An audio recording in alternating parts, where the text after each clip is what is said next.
প্রিয় দর্শক,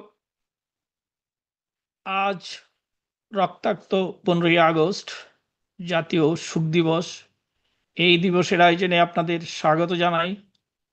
এই বেদনাবিধুর দিনে আমাদের সঙ্গে ভার্চুয়ালি যুক্ত আছেন বাংলাদেশ আওয়ামী লীগের সংগ্রামী সভাপতি, মাননীয় প্রধানমন্ত্রী বঙ্গবন্ধু কন্যা জননেত্রী শেখ হাসিনা। প্রিয় নেত্রী, আপনাকে রক্তিম সালাম জানাই, স্বাগত জানাই। প্রিয় দর্শক, আজ 15ই আগস্ট শুক্রবার। 50 বছর আগে 1975 সালের 15ই আগস্ট ছিল শুক্রবার। ভয়ঙ্কর কালো একটি দিন। এই দিন ইতিহাসে লেখা হয়েছিল নিষ্ঠুরতার সবচেয়ে কালো এক অধ্যায়। অতি ভয়ঙ্কর সেই নিষ্ঠুরতায় হতবাক হয়েছিল দেশ ও জাতি। বেদনার্থ হয়েছিল পুরো বিশ্ব। এই দিনে বাঙালি জাতির প্রিয় নেতা, জাতির পিতা বঙ্গবন্ধু শেখ মুজিবুর রহমানকে সপরিবারে হত্যা করা হয়েছিল। রেহাই পায়নি বঙ্গবন্ধুর শিশু সন্তানটিও। আজ আমরা গভীর শ্রদ্ধায় স্মরণ করি বাংলাদেশের স্বাধীনতার মহান স্থপতি, জাতির পিতা বঙ্গবন্ধু শেখ মুজিবুর রহমান, মহিষী বঙ্গমাতা শেখ ফজিলাতুন্নেসা মুজিব, ক্যাপ্টেন শেখ কামাল, লেফটেন্যান্ট শেখ জামাল, শিশু শেখ রাসেল, সুলতানা কামাল, রোজি জামাল সহ 15 আগস্টের শহীদদের। পরম শ্রদ্ধার সঙ্গে স্মরণ করি জাতীয় চার নেতা সহ সকল বীর শহীদদের এবং লাঞ্ছিত নির্যাতিত মা বোনদের। প্রিয় দর্শক, 71, 75, 24 একই সুতোই গাথা। সেই একই শক্তি বারবার স্বাধীনতার পক্ষের শক্তিকে ধ্বংস করতে চাইছে। রিসেট বাটনে টিপ দিয়ে মুক্তিযুদ্ধের ইতিহাস মুছে দিতে চাইছে। তাদের আক্রোশের শিকার হয়েছে বঙ্গবন্ধুর ভাস্কর্য, আক্রোশের শিকার হয়েছে বঙ্গবন্ধুর 32 নম্বরের বাড়ি।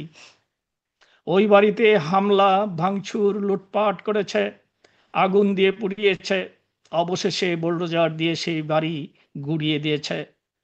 এখন তাদের আক্রোশের লক্ষ্য বঙ্গবন্ধুর সমাধি। গোপালগঞ্জে গিয়েছিল সেই লক্ষ্যী, কিন্তু জনতার প্রতিরোধের মুখে তারা ফিরে আসতে বাধ্য হয়। ওরা যে কতটা নীচ, কতটা প্রতিহিংসা পরায়ণ তা আবারও প্রমাণ হলো আজ। 14 আগস্ট রাত থেকে ওরা 32 নম্বর ঘিরে রাখে। পুলিশ তাদের প্রতিরক্ষা দেয়।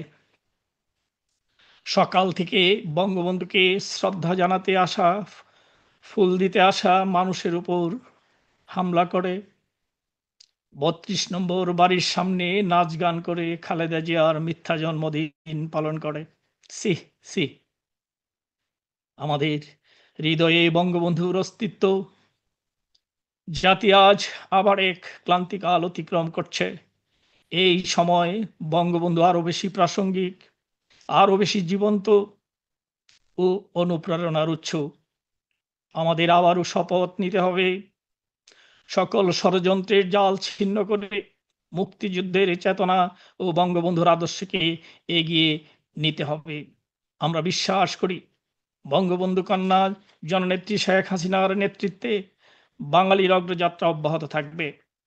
প্রিয় দর্শক, বঙ্গবন্ধু 75-এর 15ই আগস্ট ও ধানমন্ডি 32 নম্বর বাড়ির উপর একটি সংক্ষিপ্ত তথ্যচিত্র এখন প্রদর্শন করা হবে। আসুন আমরা তথ্যচিত্রটি দেখি।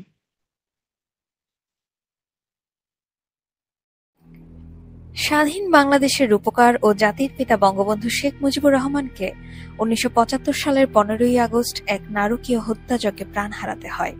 ঘাতকরা এতটাই নির্মম ছিল যে তারা শুধু বঙ্গবন্ধুকেই নয়, তার সহধর্মিণী, ছোট ছেলে রাসেল সহ 3 পুত্র, 2 পুত্রবধূ ও পরিবারের প্রায় সবাইকেই হত্যা করে।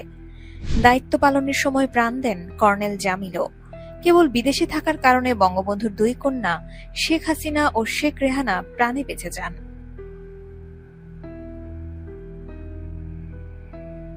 এই হত্যাকাণ্ড ছিল সুপরিকল্পিত রাজনৈতিক ষড়যন্ত্রের অংশ।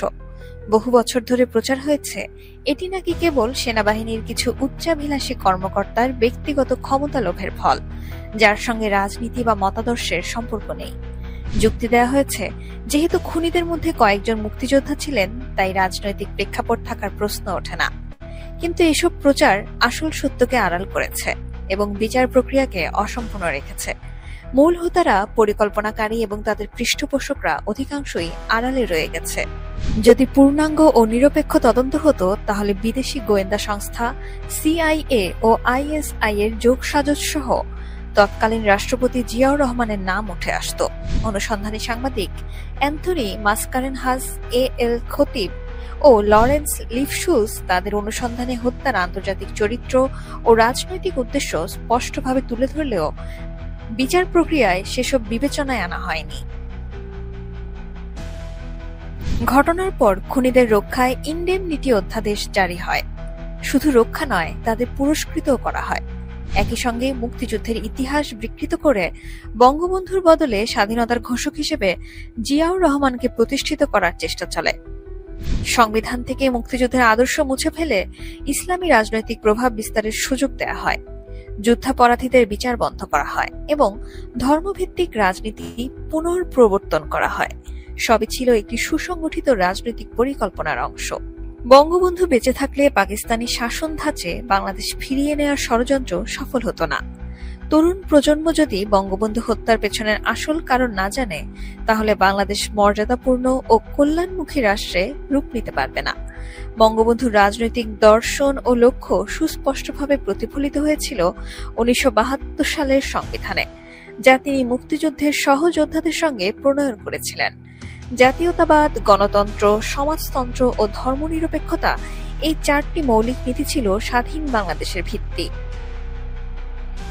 মুক্তিযুদ্ধ বিরোধী দলগুলো যেমন জামায়াতে ইসলাম, মুসলিম লীগ ও নেজামে ইসলাম 1971 সালের মহান মুক্তিযুদ্ধকে গৃহযুদ্ধ বলে আখ্যা দিয়ে পাকিস্তানের পক্ষে কাজ করে।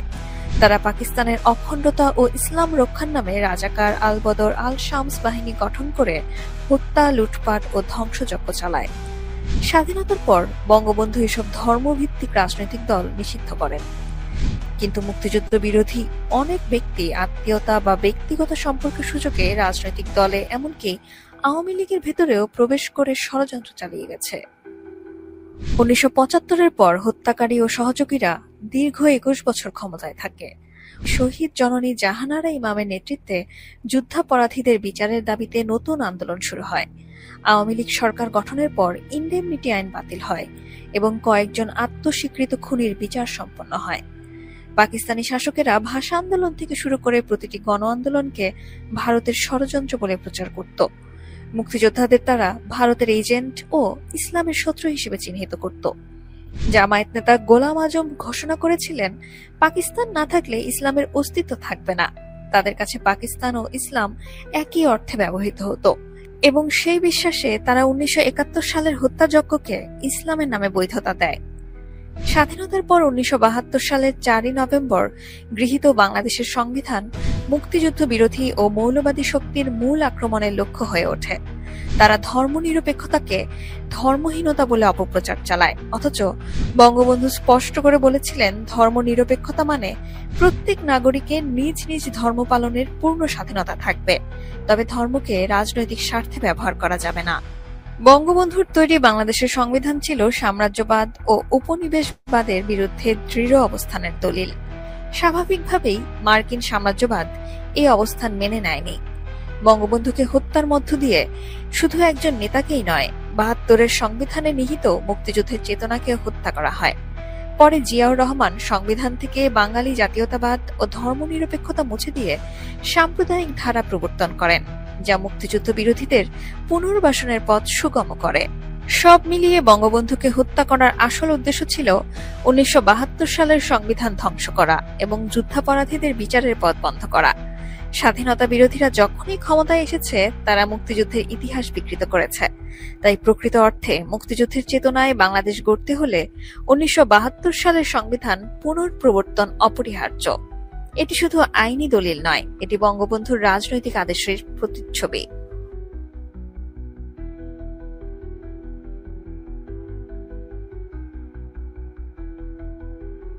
75-এর পরাজিত শক্তি আবারও ফিরে এসেছে 2024 সালে। 5ই আগস্ট মাননীয় প্রধানমন্ত্রী শেখ হাসিনাকে মেটিকুলাস ডিজাইনের অংশ হিসেবে দেশ ত্যাগে বাধ্য করার পরপরই অগ্নিসংযোগ করা হয় বঙ্গবন্ধুর ধানমন্ডি 32 নম্বর ঐতিহাসিক বাসভবনে। ধ্বংস করা হয় তার সব ভাস্কর্য সহ মুক্তিযুদ্ধের পক্ষের প্রায় 1500টি ভাস্কর্য, যা ছিল স্বাধীনতার প্রতীক ও জাতির গৌরবের স্মারক। সেদিন শেখ হাসিনা দেশ না ছাড়লে মুক্তিযুদ্ধ বিরোধী শত্রুরা জাতির পিতার দুই কন্যা শেখ হাসিনা ও শেখ রেহানাকে হত্যার পরিকল্পনা নিয়ে গণভবনের পথে রওনা হয়েছিল। তাদের উদ্দেশ্য স্পষ্ট: 1972 সালের সংবিধান ধ্বংস করে জুলাই সনদ প্রতিষ্ঠা করা, মুক্তিযুদ্ধের 4 মূলনীতি মুছে দিয়ে বাংলাদেশকে পাকিস্তানি শাসন ধাঁচে ফিরিয়ে নেয়া, যুদ্ধাপরাধীদের পুনর্বাসন ও সাম্প্রদায়িক রাজনীতিকে রাষ্ট্রে প্রতিষ্ঠিত করা। এটি প্রমাণ করে তারা শুধু আওয়ামী লীগ নয়, বাংলাদেশের অস্তিত্ব ও মুক্তিযুদ্ধের চেতনারই শত্রু।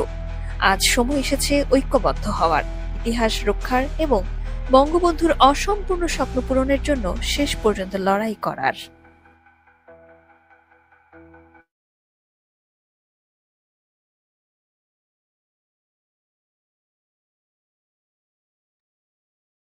আমরা এতক্ষণ বেদনার্ত তথ্যচিত্রটি দেখলাম। জাতীয় শোক দিবসে এখন দেশবাসীর উদ্দেশ্যে বক্তব্য রাখবেন বাংলাদেশ আওয়ামী লীগের সংগ্রামী সভাপতি, মাননীয় প্রধানমন্ত্রী, মুক্তিকামী নিপীড়িত মানুষের প্রাণের নেতা, বঙ্গবন্ধু কন্যা জননেত্রী শেখ হাসিনা। শ্রদ্ধেয় নেত্রী।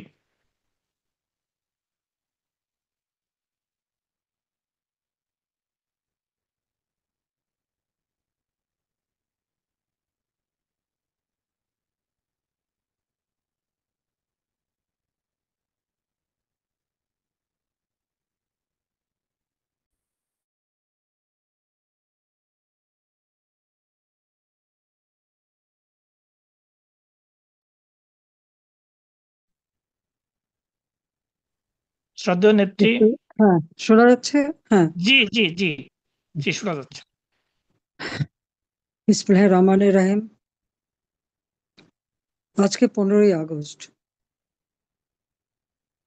1975 সালের 15ই আগস্ট। এই দিন আমাদের মহান নেতা জাতির পিতা বঙ্গবন্ধু শেখ মুজিবুর রহমান বাংলাদেশের রাষ্ট্রপতি, তাকে ধানমন্ডি 32 নম্বরে বাড়িতে নির্মমভাবে হত্যা করা হয়। একই সাথে হত্যা করা হয় আমার মাকে। আমার মা বেগম ফজিলাতুন্নেছা মুজিব, আমার 3 ভাই ছোট, আমার ছোট, মুক্তিযোদ্ধা ক্যাপ্টেন শেখ কামাল, মুক্তিযোদ্ধা লেফটেন্যান্ট শেখ জামাল, ছোট 10 বছরের ভাইটি শেখ রাসেল, কামাল জামালের নবনীত পুত্র সুলতানা কামাল, রোজি জামাল। আমার একমাত্র চাচা মুক্তিযোদ্ধা পঙ্গু ছিলেন শেখ আবু নাসেরকে। মিলিটারি সেক্রেটারি ছুটে এসেছিলেন ব্রিগেডিয়ার জামিল উদ্দিন, তাকেও নির্মমভাবে হত্যা করে। পুলিশ অফিসার সিদ্দিকুর রহমান ঘাতকদের দোতলা উঠতে বাধা দিয়েছিল, সেখানেই তাকে গুলি করে হত্যা করে।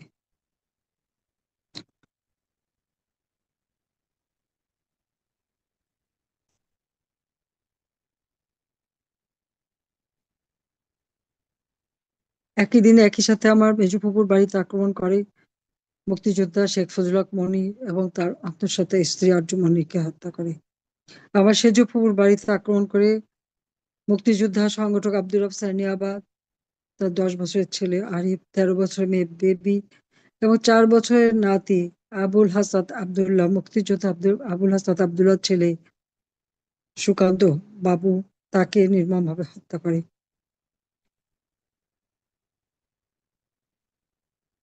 একজন সাংবাদিক মুক্তিযোদ্ধা শহীদ সানিয়াবাদ, তাকে হত্যা করে। সাংস্কৃতিক কর্মী রিন্টু সহ ওই বাড়িতে আরো যারা ছিল তাদেরকে একসাথে হত্যা করে।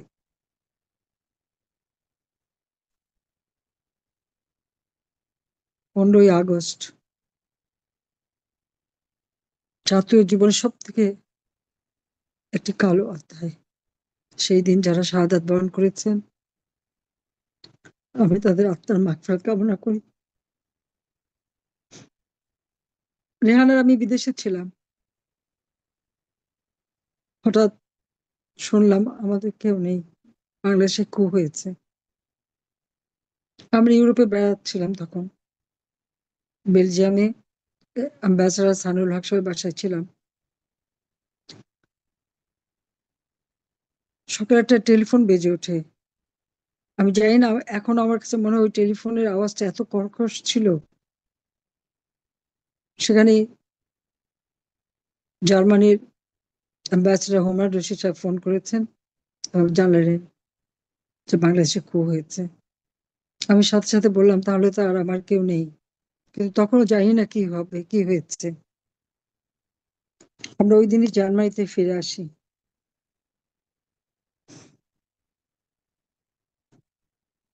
যার বাসায় ছিলাম,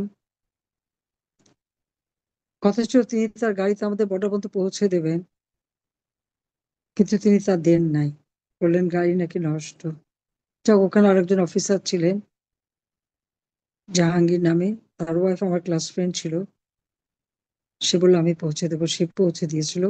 হুমায়ুন রশিদ সাহেব বর্ডার পর্যন্ত গাড়ি পাঠিয়েছিলেন।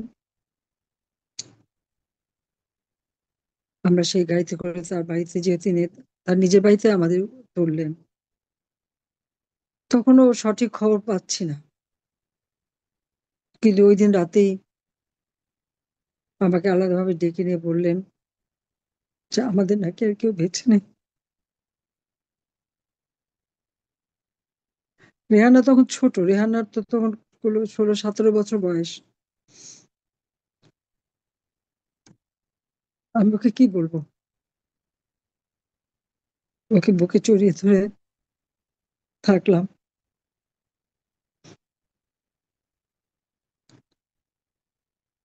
ডক্টর কামাল হোসেন সাহেব ওদের দেশে যাওয়ার কথা, তিনি জার্মানি হয়ে যাচ্ছিলেন। আমাদের সঙ্গে দেখা হলো ওই বাড়িতে। তখন অনেক সাংবাদিক আসছিল। তাকে আমরা রিকোয়েস্ট করেছিলাম যে সাংবাদিকদের কিছু বলতে, তিনি বললেন না। রেহানা তাকে রিকোয়েস্ট করলো যে আপনি অন্তত মোস্তাকের ক্যাবিনেটে যাবেন না। তিনি কিছুই বলেননি। সেই যে চলে গেলেন, তারপর কোনোদিন আর আমাদের খবরও নেননি। কিন্তু হুমায়ুন রশিদ সাহেব, যাকে আমরা চিন্তাও নেই, প্রথম দেখা তিনি আমাদেরকে আশ্রয় দিয়েছেন। এরপর আমরা কার্লসরুয়ে, স্বামীর কর্মস্থল যেখানে, ইউনিভার্সিটি কার্লসরুয়েতে, সেখানে গেলাম। চারিদিক থেকে নানা রকম ফোন, নানা রকম ইয়ে।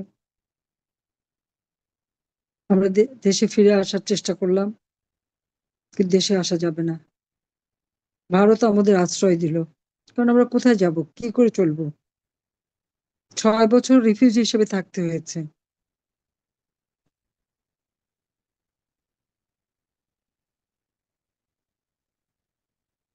79 সালে সুইডেনে ডক্টর রাজ্জাক ছিলেন বাংলাদেশের অ্যাম্বাসেডর। তিনি মোস্তাকের ক্যাবিনেটে জয়েন করেননি, তিনি প্রত্যাখ্যান করলেন। এবং তিনি একটা মিটিং এর আয়োজন করেছিলেন, বঙ্গবন্ধুর হত্যার বিচারে প্রতিবাদ সভা প্রথম সুইডেনে হয়। এবং রেহানা সেখানে যায়, কারণ রেহানা লন্ডনে গিয়েছিল। আমার এক চাচা, আমার ফুফাতো ভাই, রেহানাকে নিয়ে গিয়েছিলেন। এবং রেহানা প্রথম সেখানে বক্তব্য রাখে এই হত্যার প্রতিবাদ করে। এরপর আমি 80 সালে লন্ডনে যাই। সেখানে আমরা sir Thomas Williams QC MP এবং শন ম্যাকব্রাইড নোবেল লরেট, তাদের নেতৃত্বে একটা এনকোয়ারি কমিশন গঠন করা হয় 15ই আগস্ট হত্যাকাণ্ডের এনকোয়ারি করার জন্য, এবং 3রা নভেম্বর জেলখানায় যে জাতীয় 4 নেতাকে হত্যা করেছিল তার জন্য। এবং সেই কমিশনের পক্ষ থেকে স্যার টমাস উইলিয়াম বাংলাদেশে আসতে চেয়েছিলেন, ভিসা চেয়েছিল। জিয়াউর রহমান সরকার তাকে ভিসা দেয়নি। 15ই আগস্ট জাতির পিতা বঙ্গবন্ধু শেখ মুজিবুর রহমানের হত্যার প্রতিবাদ সভা, স্মরণ সভা প্রথম লন্ডনে ইয়র্ক হলে 16ই আগস্ট আমরা সভা করেছিলাম এবং সেখানে ইনকোয়ারি কমিশনের ঘোষণা দেওয়া হয়েছিল এবং ওই দিনই প্রথম বিশাল জনসভা তখন হয়েছিল। লন্ডনে 3000-এর মতো লোক সেই মিটিং এ জড়ো হয়েছিল। সে থেকেই যাত্রা শুরু। সেখানে বিভিন্ন জায়গায় ঘুরে ঘুরে আওয়ামী লীগ সংগঠন এবং যুবলীগ সংগঠনটা গড়ে তুলেছিলাম। এরপর আমি আবার দিল্লিতে ফিরে আসি।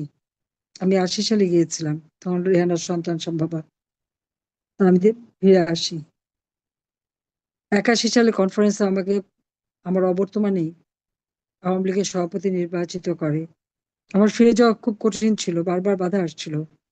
তারপর আমি ফিরে যাই। আমার বাচ্চা 8 বছরের মেয়ে, 10 বছরের ছেলে, মাতৃস্নেহ বঞ্চিত করে আমি চলে যাই বাংলাদেশে।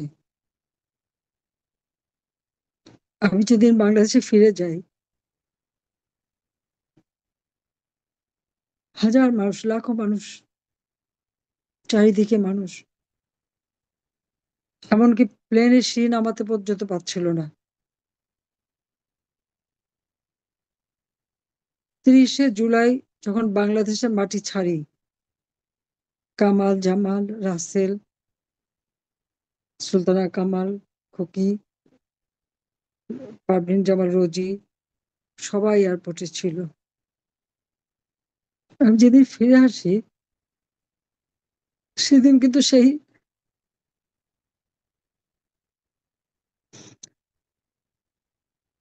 চেহারাগুলো আর দেখিনি, ওদেরকে আর দেখি। মনে হচ্ছিল যে আমার 2 চোখ যেন তৃষ্ণার্ত হয়ে খুঁজে ফিরছে আমার ভাইদেরকে।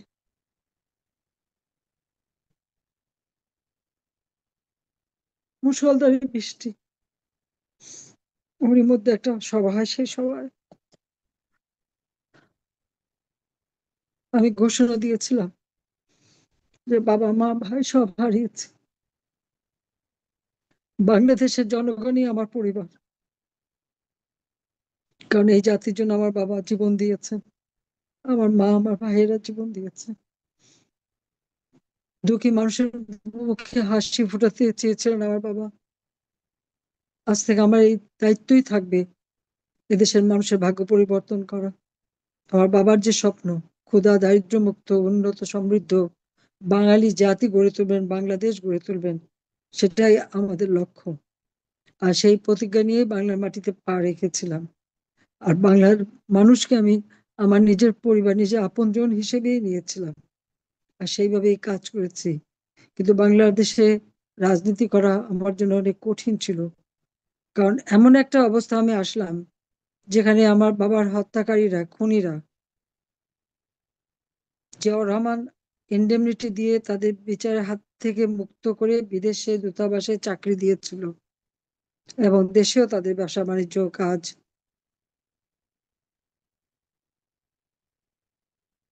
যে যুদ্ধাপরাধীদের বিচার শুরু করেছিলেন বঙ্গবন্ধু শেখ মুজিব, সেই যুদ্ধ অপরাধী 11,000 বন্দী ছিল, তাদেরকে ছেড়ে দিয়েছিল জিয়াউর রহমান। এমনকি 7 খুনের আসামি, তাকেও ছেড়ে দিয়েছিল। যত খুনি সবাইকে ছেড়ে দিয়েছিল, তারা রাজনীতি করার সুযোগ পেয়েছিল। স্বাধীনতার পর যে সংবিধান জাতির পিতা দিয়েছিলেন, তার 12 অনুচ্ছেদ এবং 38 অনুচ্ছেদের আংশিক মার্শাল অর্ডিন্যান্সের মাধ্যমে বাতিল করে দেয়। কারণ সংবিধানই বাতিল, স্থগিত থাকে। কিন্তু পরবর্তীতে জিয়াউর রহমান নির্বাচনী প্রশাসন করে একটি পার্লামেন্ট সৃষ্টি করে এবং এই অনুচ্ছেদগুলি বিলুপ্ত করে দিয়ে সেই স্বাধীনতা বিরোধীদের ভোটের অধিকার ফিরিয়ে দেয় এবং রাজনীতি করারও সুযোগ দেয়। বাংলাদেশ সম্পূর্ণভাবে আদর্শ বিচ্যুত হয়। যে বাংলাদেশ অসাম্প্রদায়িক চেতনার বাংলাদেশ, যে বাংলাদেশের আদর্শ গণতন্ত্র,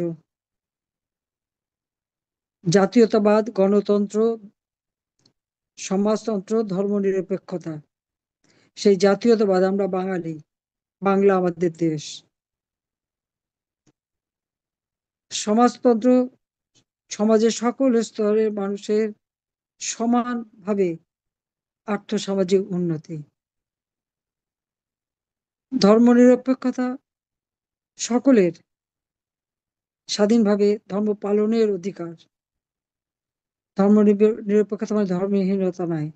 আর গণতন্ত্র, জনগণের ভোটের অধিকার নিশ্চিত করা, একটা তৃণমূল পর্যায় পর্যন্ত মানুষের যেন অধিকার থাকে ভোটের মাধ্যমে নিজের নির্বাচন করা এবং নির্বাচিত প্রতিনিধি নিয়োগ করা, এবং সেই সাথে সাথে তাদের ব্যক্তি স্বাধীনতা, বাক স্বাধীনতা, মানবাধিকার নিশ্চিত করা। সে গণতান্ত্রিক অধিকার সবই একে একে ধ্বংস হয়ে যায়, সবকিছু তারা পালে বদলে ফেলে।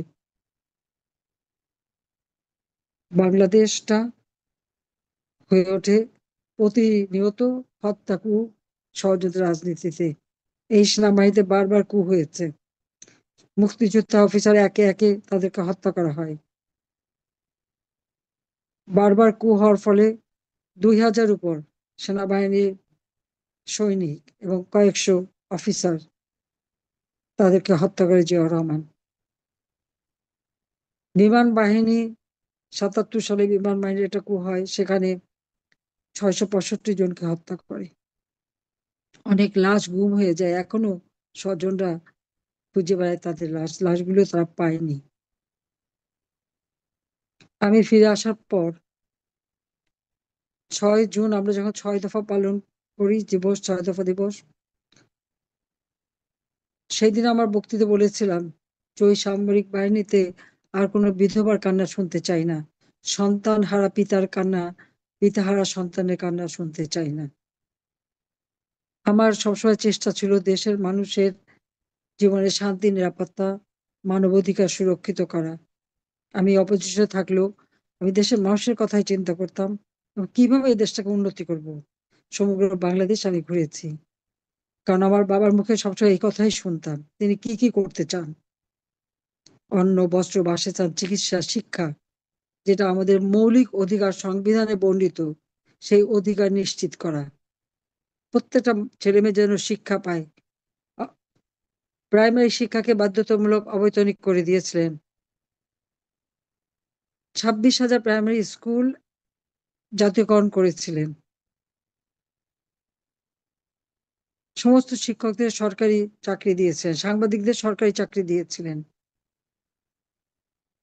বাংলাদেশের কৃষি উৎপাদনে বিপ্লব সাধিত হয়েছিল।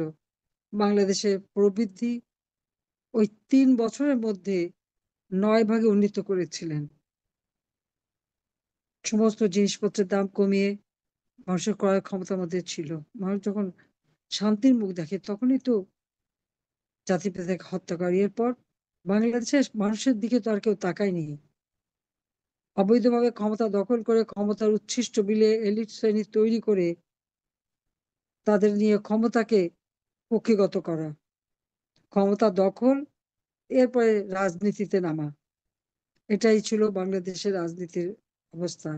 জনগণের ভোটের অধিকার বন্দী ছিল ওই ক্যান্টনমেন্টে।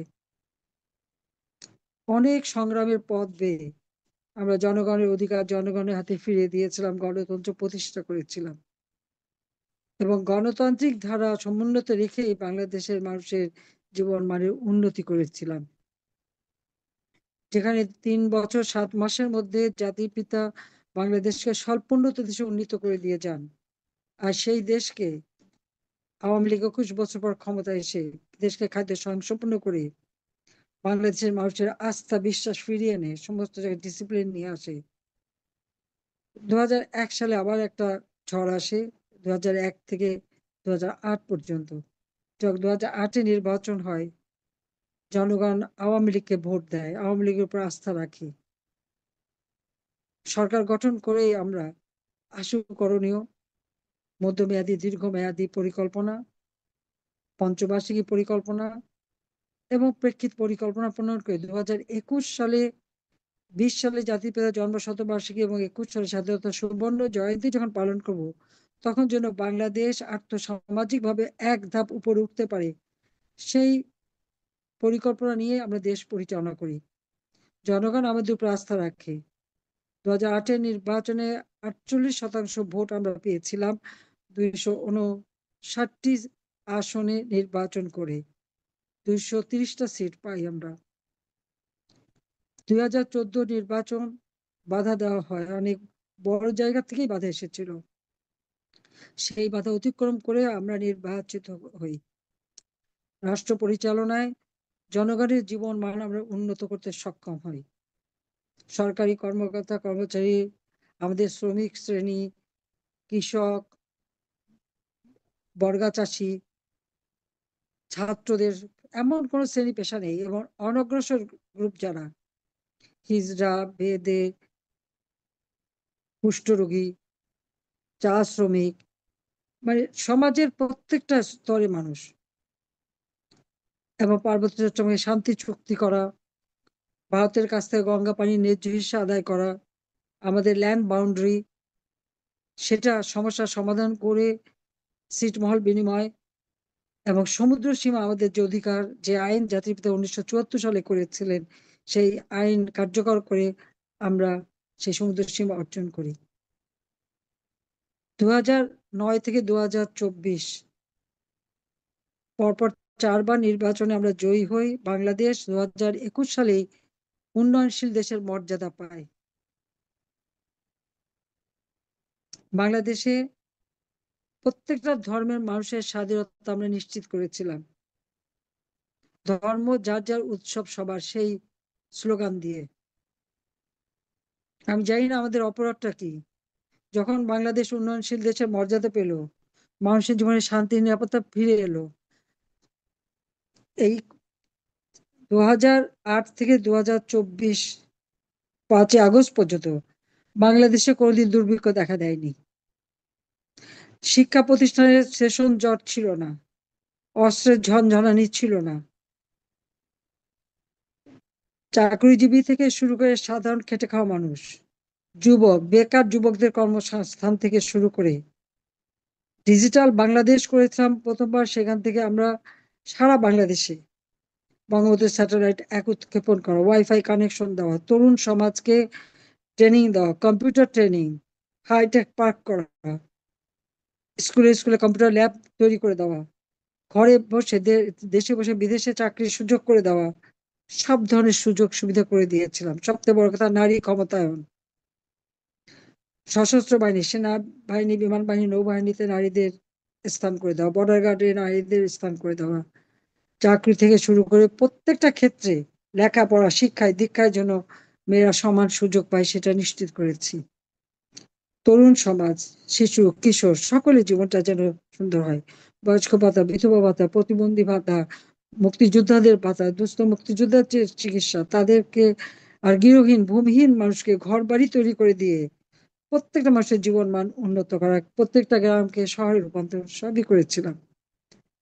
কিন্তু তারপরেও কোটা বিরোধী আন্দোলন 18 সালে শুরু হয়েছিল, 2018-তে বাতিল করে দিয়েছিলাম।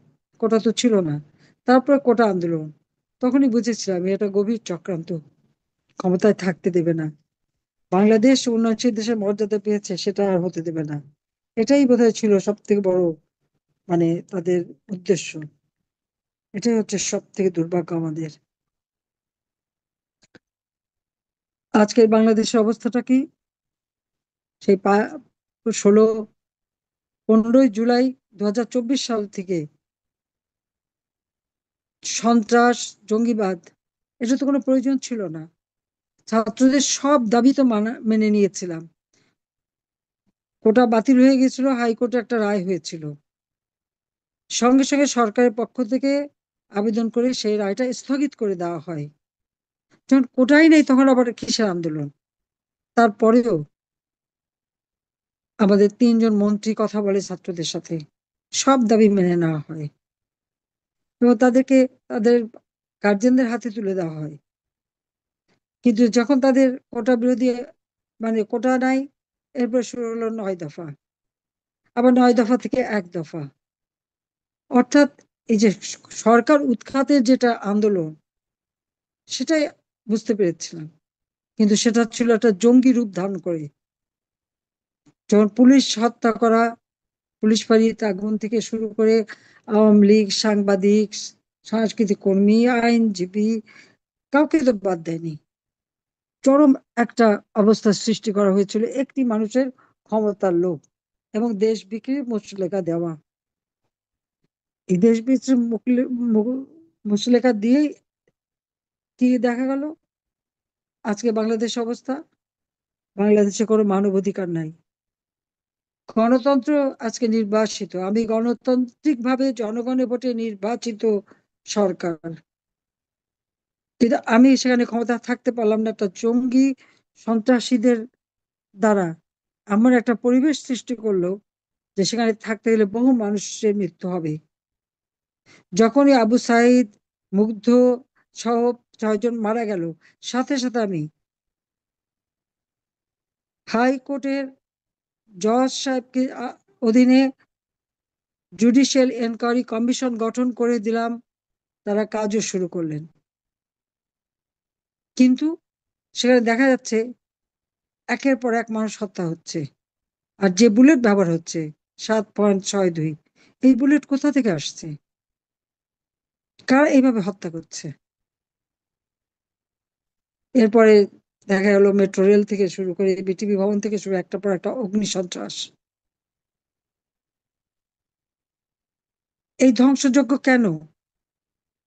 রাষ্ট্রীয় সম্পদ একে একে ধ্বংস করা শুরু হলো, মানুষের জীবন অতিষ্ঠ হয়ে গেল। ক্ষমতা দখল করলো কে? একজন ফ্যাসিস্ট, জঙ্গি, সুদখোর, ক্ষমতা লোভী। আমাদের সমুদ্র সীমা, পোর্ট এবং দেশ বিক্রির মুচলেখা দিয়ে ক্ষমতায় বসলো খুনি ফ্যাসিস্ট ইউনূস। তার যে দেশ বিরোধী জঙ্গি দোসররা, সেটা তিনি নিজেই বলছেন বিল ক্লিন্টনের ফাউন্ডেশনের মিটিং এ, যে তার মেটিকুলাস ডিজাইনের মাধ্যমে জোরপূর্বক শেখ হাসিনাকে ক্ষমতা থেকে সে সরিয়েছে এবং ক্ষমতায় বসেছে, এবং তার মাস্টার মাইন্ডের সাথে পরিচয়ও করিয়ে দিল। আর তার ফলাফল, আজকে দেশের মানুষের গণতান্ত্রিক অধিকার নাই, আইনের শাসন নাই, বিচার চাইবার অধিকার নাই, বিচারের নামে হচ্ছে প্রহসন। আজকে সম্পূর্ণভাবে মানবাধিকার প্রতি পদে পদে বিঘ্নিত হচ্ছে। নারী এবং বালিকা ধর্ষিতা হচ্ছে প্রতিনিয়ত, প্রতিদিন প্রতিদিন হত্যাকাণ্ড, প্রতিদিন মানুষ খুন করা হচ্ছে, কেটে লাশ কেটে টুকরো টুকরো করা, সেই অবস্থা হচ্ছে।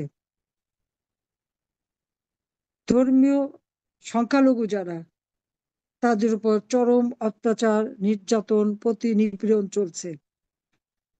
আইন শৃঙ্খলা অবস্থার সব থেকে অবনতি ঘটেছে। যে কোনো বাড়ির মধ্যে ঢুকেই লুট করতে পারে কি? আমরা সমন্বয়ক, আমরা ছাত্র, কাজে সব লুট করার অধিকার আছে, মানুষ খুন করার অধিকার আছে।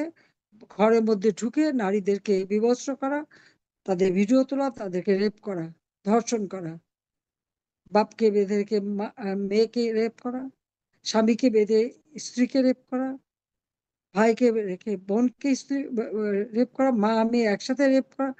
কি চলছে বাংলাদেশে এখন? ডক্টর ইউনূস ক্ষমতা আসার পরে বাংলাদেশকে কি দিচ্ছে? মানুষের একেবারে কি মব মব জাস্টিস। এখন তো মব সন্ত্রাস, মব এটা জনগণ তো করছে না, এটা কয়েকজন জঙ্গি। কারণ সব জঙ্গিদের ওই 5 তারিখে সবাইকে ছেড়ে দেওয়া হয়েছে। ইউনূস ক্ষমতায় বসার জন্য এই চক্রান্ত দীর্ঘদিনের। 2007 সালে দল করতে গিয়েছিল, ব্যর্থ হয়েছিল, তবে থেমে যায়নি। এই চক্রান্ত করেই এতকাল পরে সে সুযোগ পেয়েছে। আজকে প্রত্যেকটা শিক্ষাঙ্গনে চরম নৈরাজ্য, শিক্ষকদের অপমান করা, ন্যায় বিচার আইনের শাসন তো এখন দুঃস্বপ্ন। উগ্র জঙ্গি সাম্প্রদায়িক গোষ্ঠী তারা মাথাচাড়া দিয়ে উঠে দেশের সব মানুষের জীবন মান একবারে ধ্বংস। সবচেয়ে দুর্ভাগ্য, জাতির পিতা বঙ্গবন্ধু শেখ মুজিব দেশ স্বাধীন করেছেন মানুষের জীবন মান উন্নত করতে, আর আওয়ামী লীগ সেটাই খুব সফলভাবে করেছিল। মানুষের ভিতরে সে আস্থা বিশ্বাস ফিরে এসেছিল, কিন্তু সেটাকে ধ্বংস করে দিয়ে আজকে কি অবস্থা? বঙ্গবন্ধুর নাম মুছে ফেলা, ইতিহাস বিকৃত করা। রিসেট বটমে নাকি টিপ দিয়েছে, তাতে হয়েছে কি? জঙ্গি রাষ্ট্র, সন্ত্রাসীদের অভয়ারণ্য, তারাই দেশ চালাচ্ছে। ইউনূসের মেটিকুলাস ডিজাইন, জুম মিটিং করে সে সপ্তাহে একদিন নির্দেশ দিয়ে দেয়, আর সেই মতো তার এজেন্টরা কাজ করে। আর মিথ্যা অপপ্রচার করবার জন্য ইউনূস সেন্টারে তার মিথ্যা কথা বলার একটা কারখানা তৈরি আছে, সেটা কন্টেন্ট তৈরি করে দেবে। কোনো সাংবাদিকতার কোনো স্বাধীনতা নাই, তাদের উপরে মামলা, তাদের উপরে নানা রকম হয়রানি, আর প্রত্যেকটা মিডিয়া তাদের কন্ট্রোলে। তারা যেটা বলবে তাই করতে হবে। এমনকি অনেক পত্রিকাতে অনেকে খুব স্বাধীন সাংবাদিকতা করে, তারা যদি যা দেখে তা লিখতে পারে না, আর যদি লেখে পরের দিন তা উল্টো করতে বাধ্য হয়। কেন বাধ্য হয় সে জবাব তারা দেবে। আওয়ামী লীগের অগণিত নেতা কর্মীদের গ্রেপ্তার, হাতে হ্যান্ডকাপ পরানো, অনেকের শারীরিক অবস্থা খুবই খারাপ, তাদের চিকিৎসা পর্যন্ত নিতে দিচ্ছে না। দীপুমণি বিছানায় থেকে উঠতে পারে না, এই অবস্থা, তাকে ডাক্তার দেখাতে দেবে না। ফারুক খান একই অবস্থা, অসুস্থ। আমাদের মোশাররফ সাহেব কখনো শুনছি তিনি নাই, কি কখনো শুনছি তিনি বেঁচে আছেন, কখনো বেঁচে নাই, এই অবস্থা। এবং আরো অনেক নেতারা 80 বছরের উপরে, তাদের হাতে হ্যান্ডকাপ পরায়, কোর্টে নেওয়ার সময় কোর্টের ভিতরে মারামারি। চিফ জাস্টিস খায়রুল হক সাহেব, তাকে গ্রেপ্তার এবং তার হাতে হাত করা পরানো। মানুষ ন্যায় বিচার ভবিষ্যতে কিভাবে পাবে? কোন জজ সাহেব সাহস করে কি রায় দেবে? আর দেশের আইনের শাসন সম্পূর্ণ শেষ করে দিয়েছে। স্বাধীনতার সমস্ত ইতিহাস আজকে বিকৃত। এরা তো দেশ চালাচ্ছে না, টাকা বানানোর দিকে নজর। দারিদ্রের হার বেড়ে গেছে। অতি দরিদ্রের হার আমি যেটা মাত্র 5 ভাগে নামিয়ে এনেছিলাম, আজকে তার 10 ভাগের উপরে উঠে গেছে। দারিদ্রের হার 41 থেকে আমি 18 ভাগে নামিয়েছিলাম, সেটাও আজকে এখন 25 ভাগে উঠে গেছে। 5 কোটি মানুষকে নিম্নবিত্ত থেকে মধ্যবিত্ত উন্নীত করেছিলাম, তারাও আবার নিম্নবিত্ত হয়ে গেছে। রিক্সাওয়ালা, দিনমজুর, কৃষক, শ্রমিক সব কর্মহীন, আজকে আয় উপার্জন নাই।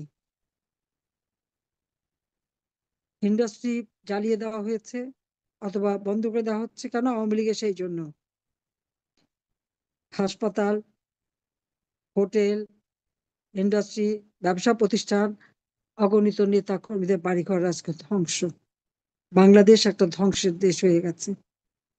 যে বাংলাদেশকে দিন রাত কষ্ট করে উন্নত করেছিলাম, সেই বাংলাদেশ আজকে সম্পূর্ণভাবে ক্ষতিগ্রস্ত। আগে একটা কাজ করতাম, যখন খুব সুন্দরভাবে গড়ে উঠতো, খালি মনে হতো আমার আব্বা যদি দেখে যেতে পারতেন তার বাংলাদেশটাকে আমি কত সুন্দরভাবে গড়ে তুলেছি। আজকে আর কোনো মানুষ খাদ্যের জন্য হাহাকার করে না, বাংলাদেশে কোনো দুর্ভিক্ষ হয় না, মানুষের এখন আর ছেঁড়া কাপড় না, মানুষ ভালো কাপড় চোপড় পরতে পারে। প্রত্যেকটা গ্রামে প্রত্যেকটা ঘরে বাতি জ্বালার ব্যবস্থা করে দিয়ে আলো জ্বেলে দিয়েছি, প্রত্যেক ঘরে বিদ্যুৎ দিয়েছি, প্রত্যেকটা মানুষ যেন সুন্দরভাবে পাচ্ছে, গ্রাম পর্যায়ে পর্যন্ত উন্নতি করেছি, রাস্তাঘাট যোগাযোগ ব্যবস্থা করেছি। যদি একবার দেখাতে পারতাম।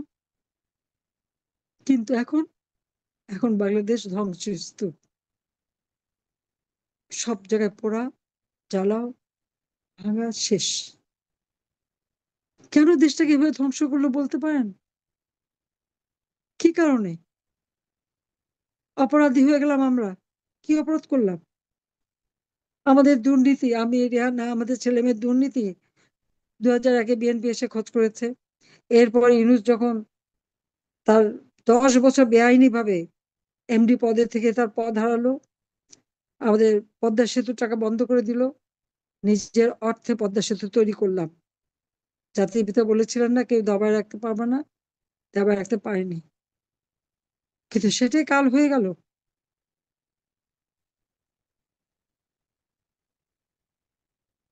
বাংলাদেশ সারা বিশ্ব উন্নয়নের রোল মডেল হিসেবে মর্যাদাপূর্ণ ছিল, আজকে শেষ, এখন জঙ্গির দেশ।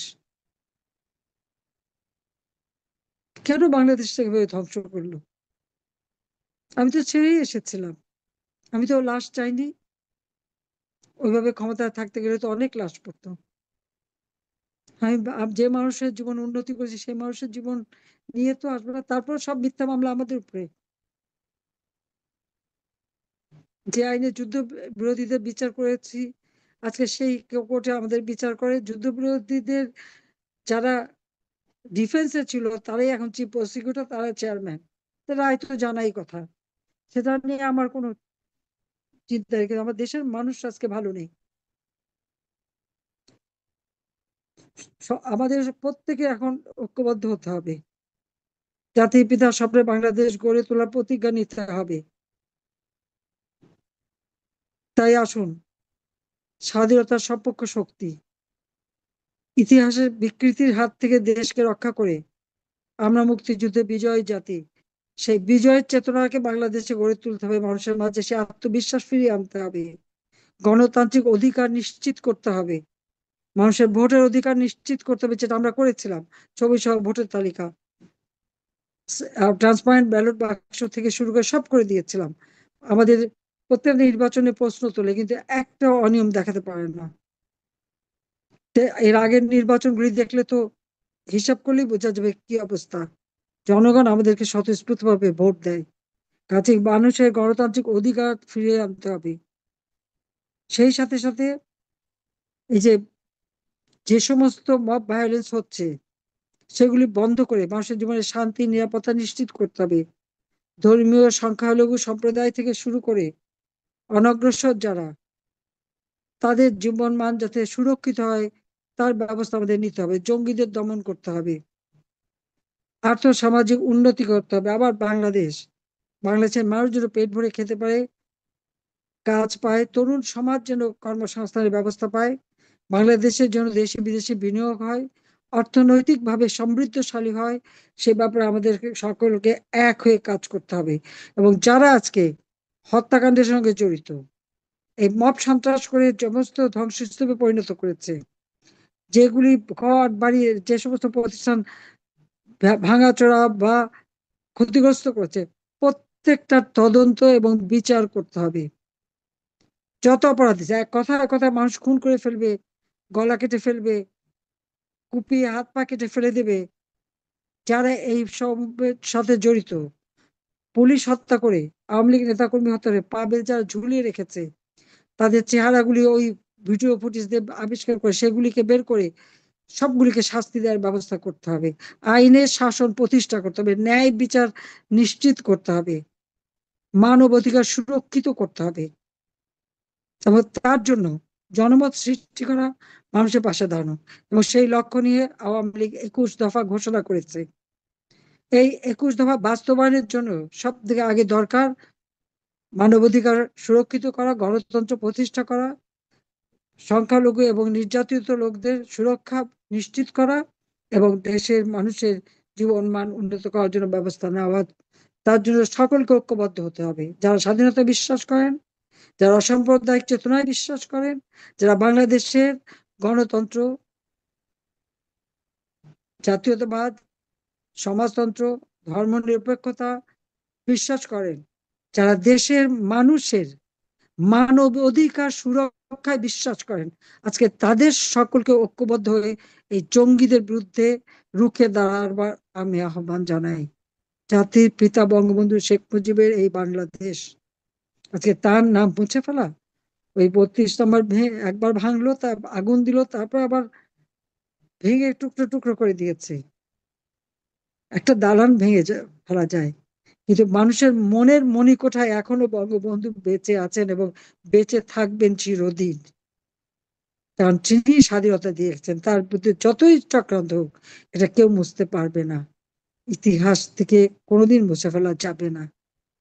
কাজে সেটা সাময়িক। কাজে জঙ্গি সন্ত্রাসী ফ্যাসিস্ট ইনুসকে ক্ষমতা থেকে হটিয়ে প্রয়োজনে এখানে আবার একটা কেয়ারটেকার গভর্নমেন্ট করে নির্বাচন দিয়ে একটা সুষ্ঠু অবাধ নিরপেক্ষ নির্বাচন করে জনগণের ভোটে নির্বাচিত প্রতিনিধিদের হাতে ক্ষমতা দিতে হবে।